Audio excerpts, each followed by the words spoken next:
Welcome to mister classes. आज मैं आपके लिए फिजिक्स बायोलॉजी का एक दूसरा टॉपिक लेकर आई हूँ जो कि है लेमार्कवाद एंड डार्विनवाद। ठीक है, अब लेमार्कवाद और डार्विनवाद से बहुत सारे क्वेश्चंस आते हैं। हमारे पिछले बोर्ड में भी लेमार्कवाद और डार्विनवाद से रिलेटेड क्वेश्चंस आए हुए हैं। ठीक है, तो इसलिए हम लोग लेकर आए हैं लेमार्कवाद एंड डार्विनवाद। आप सोचेंगे आपने यहाँ पे सिर्फ लेमार्कवाद क्यों लिखा है। आई होप कि आज की वीडियो से हम लोग लेमार्कवाद के बारे में ही बात कर पाएंगे, इसलिए हम लोग लेमार्कवाद उन्होंने लिखा हुआ है। हो सका तो हम लोग डार्विनवाद की भी स्टार्टिंग कर देंगे आज, वरना उसके ऊपर हम लोग एक अलग वीडियो डालेंगे। तो टाइम वेस्ट करते नहीं हुए हम लोग अपना लेमार्कवाद के बारे में बात करते हैं।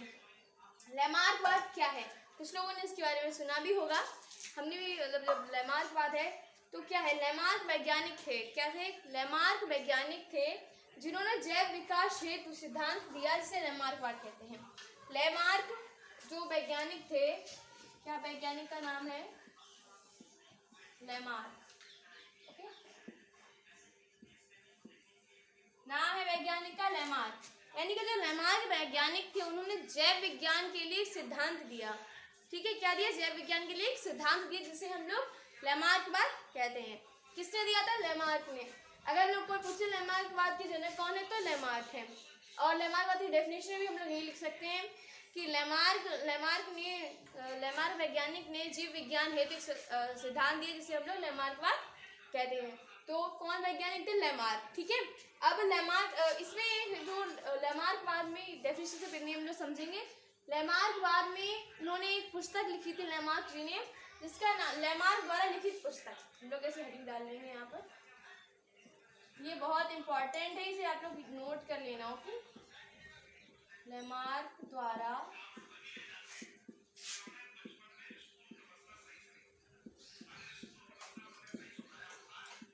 लिखित पुस्तक।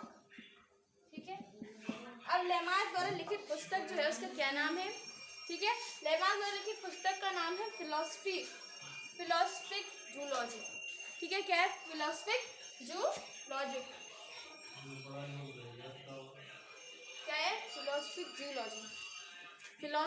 जूलॉजी के बारे में। ठीक है, तो लेमार्क द्वारा लिखित पुस्तक का क्या नाम है, फिलोसफिक जूलॉजी। ठीक है, ये किसका नाम है, लेमार्क द्वारा लिखित पुस्तक का। ये बहुत ज़्यादा इंपॉर्टेंट है, इसको हम लोग मोस्ट इंपॉर्टेंट भी बोल सकते हैं। ओके, दैट्स वाई आप लोग इसको 10% याद कर लीजिएगा। मेरे ख्याल से 99.99% तो हर हाल में ये आना ही चाहिए क्वेश्चन। ठीक है, बिकॉज ये बहुत ही इंपॉर्टेंट क्वेश्चन है। ओके, और आई होप ये ऑब्जेक्टिव में ज़्यादा आ सकता है। ठीक है, ऑब्जेक्टिव में बिकॉज ये ऑब्जेक्टिव के ही लायक है, बिकॉज उसमें देख सकते हैं लेमार्क द्वारा लिखित पुस्तक का नाम क्या है। ऑप्शन दे दोनों चार, तो क्या है, फिलोसफिक जूलॉजी।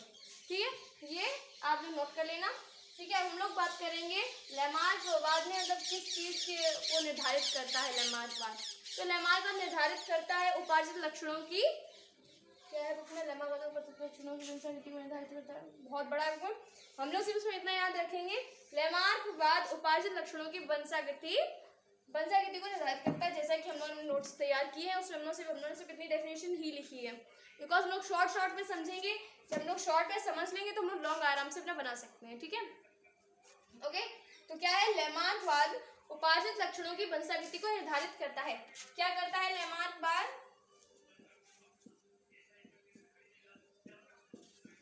उपार्जित लक्षणों की वंशागति को प्रदर्शित करता है। ठीक है,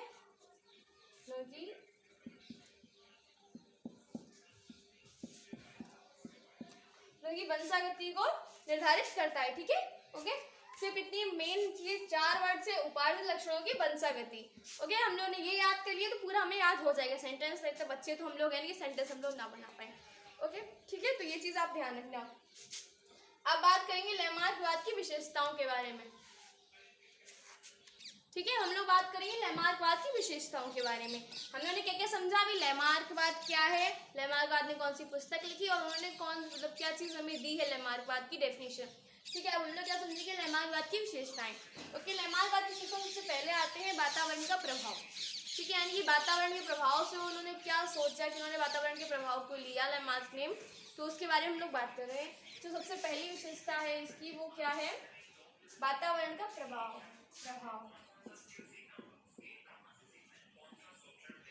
वातावरण का प्रभाव। ठीक है, वातावरण का प्रभाव। तो अब हम लोग किसके बारे में बात करेंगे? वातावरण के प्रभाव की। ये क्या है? पहली विशेषता है लेमार्क की। इसके बारे में हमने अपने नोट्स में क्या लिख के रखा है? लेमार्क ने बताया सभी जीवधारियों में वातावरण का प्रभाव पड़ता है, ठीक है, जो उनकी संरचना और स्वभाव को बदल देता है। लेमार्क ने क्या बताया कि जीवधारियों में वातावरण का प्रभाव पड़ता है। इन्होंने क्या सिद्ध किया इससे? जो जीवधारी हैं उनमें क्या प्रभाव पड़ता है वातावरण का, कि वातावरण में कैसे जीव रहते हैं या क्या क्या चीजें हैं वातावरण में, उनका जो असर पड़ता है उनपे पड़ जाता है, ठीक है। किस पे? जीवों पे वातावरण का प्रभाव पड़ता है, ठीक है, पड़ता है, जो उनकी संरचना और स्वभाव को बदल देता है, ठीक है। ये चीज हमें और भी लोग, जैसे हम लोग घर वाले बोलते हैं कि गलत लोगों के साथ मत बैठो, हम लोग पे गलत संगत का असर पड़ेगा। इसका मतलब क्या है कि वातावरण के प्रभाव के साथ जीवों में अंतर आता है, उनके स्वभाव में, उनके संरचना में अंतर आ जाता है। संरचना का मतलब कैसा है? अब आज की लड़कियों के उदाहरण देते हैं हम लोग। क्या है भाई, उन्होंने किसी हीरोइन को देखा, भाई साहब ये ऐसे कपड़े पहने, ये ऐसी हेयर स्टाइल बनाए, इसने ये करवा लिया, इसने नाक छिदवाई, नीचे, मतलब बहुत सारे उन्होंने देखा हीरोइंस को या किसी मॉडल को देखा, उन्होंने फिर वो जो चेंजेस है वो उन्होंने अपने अंदर लाने की कोशिश कर रही हैं वो लोग, कि मतलब मैं भी इस टाइप की, मैं भी हेयर स्टाइल बना लूँ, मैं भी ये कर लूँ, मैं भी वो कर लूँ, इस टाइप से, ठीक है। तो ये क्या है? तो वो वातावरण के अनुसार अपने आप को चेंजेस ला रही है अपने अंदर। तो क्या बता रहे हैं? वो वातावरण का प्रभाव पड़ता है। अब ये होता है कभी कभी गलत भी पड़ता है, तो कभी कभी अच्छा भी पड़ता है लोगों पर। अब जो लड़कियां से कर रही है उन पर कैसा प्रभाव पड़ेगा? उन पर गलत प्रभाव पड़ रहा है इस चीज का, है ना। अब हम लोग किसी अच्छे इंसान के पास बैठते हैं तो वो हमें अच्छी बातें बताएगा, तो वो कैसा प्रभाव पड़ेगा हम लोगों पर? वो अच्छा प्रभाव पड़ेगा, ठीक है। इससे मेरा कोई पर्सनल रिलेशन नहीं, मतलब कुछ लोग मुझे कमेंट करें कि मैम आप ऐसा मत बोलिए, पर जो मुझे बेटर लगा वो मैंने आपको बोला, ठीक है, ओके। तो क्या हुआ? वातावरण का प्रभाव पड़ता है। इसमें किस किस चीज से वातावरण का प्रभाव पड़ेगा? सबसे पहला पड़ेगा संरचना पर, ठीक है, हमने एग्जांपल समझाई दिया आपको। संरचना और स्वभाव, स्वभाव पे ज्यादा पड़ा है हमें दिखाई देगा, ठीक है। संरचना पे आए चाहे ना आए, और स्वभाव पे ज्यादा नजर आता है, ठीक है। स्वभाव जो स्वभाव को बदल देता है, ठीक है। तो जीवधारियों वातावरण में कैसा प्रभाव पड़ता है या नहीं पड़ता? भाई साहब पड़ता है वातावरण में। जो लेमार्क की बात बिल्कुल सच है कि वातावरण का प्रभाव पड़ता है। ये कैसी विशेषता हुई? इनकी विशेषता सकते हैं हम, ठीक है। अब हम लोग बात करेंगे इनकी सेकंड विशेषता। भाई सेकंड क्या है? अनुकूलन प्रवृत्ति।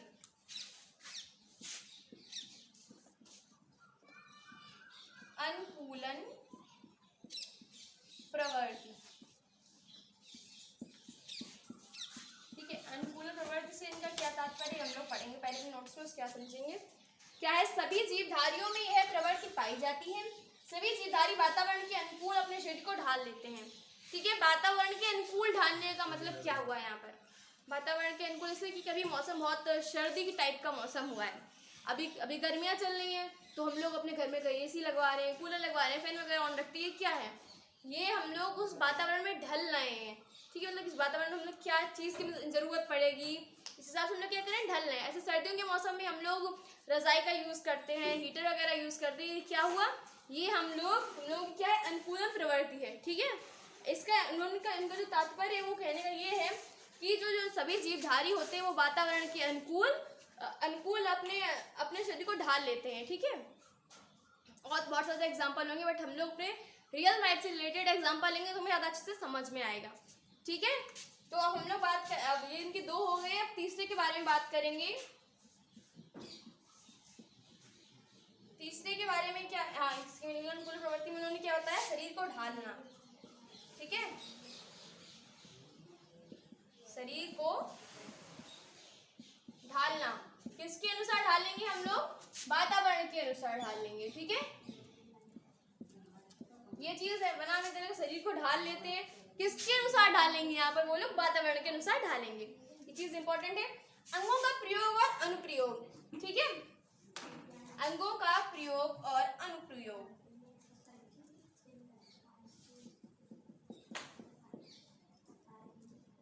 अंगों का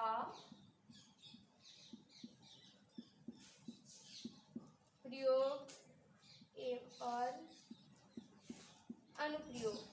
अब हम लोग प्रयोग और अनुप्रयोग को तो मतलब समझ ही रहे हैं क्या है यहाँ पर। ये जो विशेषताएं मैं लिखा रही हूँ मेन में विशेषताएं, होप कोई और भी किसी की बुक में कुछ और भी लिखा हो सकता है, ठीक है। बट ये जो विशेषताएं ये कैसी है?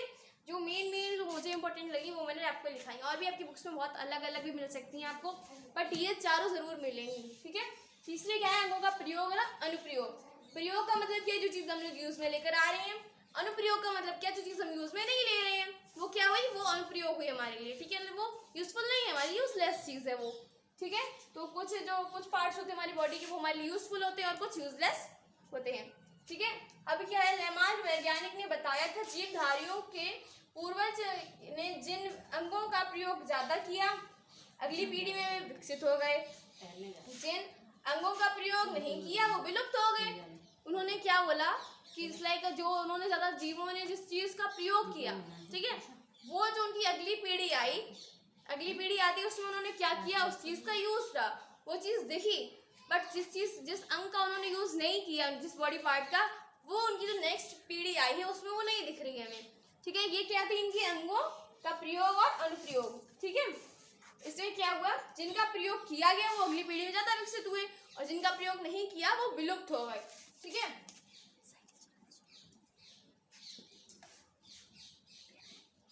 जिन अंगों का, ऐसे हम लोग समझ लिखेंगे बहुत टाइम हो जाएगा, अंगों का प्रयोग किया वो कैसे हुए, वो अगली पीढ़ी में क्या दिखे हमें, विकसित होते हुए दिखे, और जिनका प्रयोग नहीं किया गया वो अगली पीढ़ी में विलुप्त हो गए हैं, ठीक है। अब हम लोग बात करेंगे इनके चौथे यानी कि जो उपार्जित लक्षणों की वंशागति, ठीक है, ठीक है। तो हम लोग इनका जो चौथा उन्होंने दिया है वो क्या है, उपार्जित लक्षणों की वंशागति, ठीक है। इसके बारे में उन्होंने क्या लिख के रखा है, उन्होंने तो बहुत बड़ा दिया है, हम लोग इन्हें शॉर्ट में समझेंगे हम लोग क्या उन्होंने दिया, ओके। तो उन्होंने क्या दिया है, लेमार्क के अनुसार जीवों में उपार्जित लक्षणों की वंशागति होती है, ठीक है, अर्थात अधिक विकसित अंग अगली पीढ़ी में विकसित हो गए हैं और जिन अंगों का प्रयोग पहली पीढ़ी में नहीं किया, जो इनका मतलब नहीं किया गया है, वो अगली पीढ़ी में विलुप्त हो गए हैं। लेमार्क ने जिराफ और सांप का उदाहरण दिया था। अब इसमें क्या है, बात तो वही जो उन्होंने पहले बोली, जिन चीजों का उन्होंने पूर्वजों ने उपयोग किया वो दिखाई दिए, जिनका नहीं किया वो विलुप्त हो गए, बात दोनों में एक ही है, बट इसमें क्या बात है, विकसित अंग पीढ़ी में पीढ़ी में विलुप्त हो गए। लेमार्क ने जो सारे जो क्या बोलते हैं प्रयोग किए वो किस किस पे किए उन्होंने, इसकी वही डेफिनेशन है जो हम लोगों ने पहले समझी, बस थोड़ा बहुत ही अंतर है वो हम लोग अगले मतलब समझेंगे, जब पढ़ेंगे हम लोग समझ में आ जाएगा, बस बहुत बड़ा है। मेन जो इसका आशय हम लोग बोल सकते हैं वो उसी से रिलेट करता है, ठीक है, इसे जो हमारी पहले वाली चीजें रिलेट करेगा, ठीक है। तो लेमार्क ने उदाहरण किस किस का लिया था, लेमार्क जी ने उदाहरण हमें किस किस का दिया, जो उन्होंने लेमार्क बात किया तो उन्होंने सारे प्रयोग भी तो किसी पे किए ही होंगे, उन्होंने प्रयोग किया था जिराफ पर और सांप पर, ठीक है, उन्होंने ये दो लिए हैं, जिराफ और सांप, ठीक है, जिराफ और सांप लिए थे उन्होंने। जिराफ और सांप में उन्होंने क्या क्या चीजें देखी थी, उन्होंने जिराफ में क्या देखा कि जो जिराफ की गर्दन हुई थी वो किस वजह से बड़ी हुई है, तो उन्होंने ये बोला कि जो उनके पूर्वज थे उन्होंने गर्दन का ज्यादा यूज किया होगा, दैट्स वाई उनकी जो गर्दन है वो इतनी बड़ी हमें नजर आती है। पूर्वजों ने अब इसको उन्होंने सिद्ध किस टाइप से किया, उन्होंने बोला कि उन्हें जब किसी फल खाने की जरूरत पड़ती है, उन्होंने बहुत ज्यादा मतलब प्रैक्टिस की होगी, फल ऊपर लगे हैं तो उन्होंने बहुत प्रैक्टिस की होगी जिससे कि उनकी गर्दन वहां तक पहुंचे, तो प्रैक्टिस के चक्कर में उनकी जो गर्दन है वो बड़ी भी हो गई है, इसीलिए हमारे जो जिराफ है उन सब में ये चीज दिखाई देती है हमें, ठीक है। तो इसी के साथ ये वाली हमारी वीडियो समाप्त होती है आज, ठीक है। आप लोग इसका स्क्रीनशॉट तो हम लोग पहले आप ले लेना, वीडियो को पॉज करके उसके बाद स्क्रीनशॉट ले लेना सबका, ठीक है। जय श्री राम। फिलहाल आज का अगर आपको टॉपिक अच्छा लगा हो तो प्लीज लाइक करना, कमेंट भी करना और शेयर और सब्सक्राइब तो आप कर ही लेना, ओके। जय श्री राम, राधे राधे, जय माता दी, ठीक है, ओके, डन।